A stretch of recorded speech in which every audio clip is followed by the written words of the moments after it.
Masih ingat Cut Tari yang pernah tersandung kasus bersama Ariel Noah? Begini kabarnya sekarang. Setelah kejadian itu, Cut Tari diketahui menarik diri dari dunia hiburan tanah air. Lama tidak terlihat, ternyata Cut Tari saat ini diketahui sibuk mengurus rumah tangganya dengan Richard Kevin, suami keduanya. Sebelumnya, Cut Tari dikabarkan bercerai dengan suami pertamanya, yaitu Johannes Yusuf Subrata pada tahun 2013 lalu. Namun, pada tahun 2019, Cut Tari diketahui menikah dengan Richard Kevin, seorang model dan aktor Indonesia berdarah Jerman.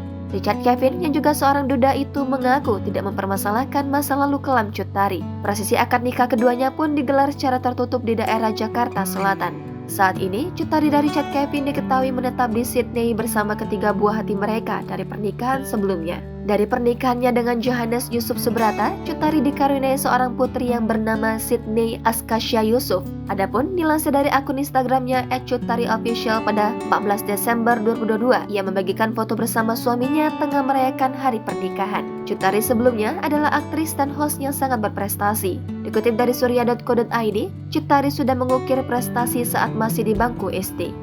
Ia menjadi juara Musabaqah Tilawatil Quran atau MTQ tingkat RW. Ia sempat belajar piano dan organ, namun terhenti di tengah jalan.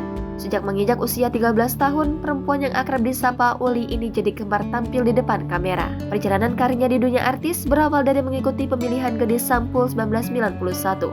Dari situlah ia berpeluang mendapat iklan produk kosmetik remaja yaitu Belia pada tahun 1993. Lalu ketika ia sudah berusia 16 tahun, Cut Tari langsung terjun ke dunia akting saat ia diajak oleh Harry De Vretes sebagai bintang tamu di sinetron komedi Dongeng Langit. Sudah banyak sinetron yang diperankan olehnya, antara lain Perjalanan, Melati, Doaku, Harapanku, Kafe Biru, Dewi Fortuna, Tersanjung, dan Rosalinda.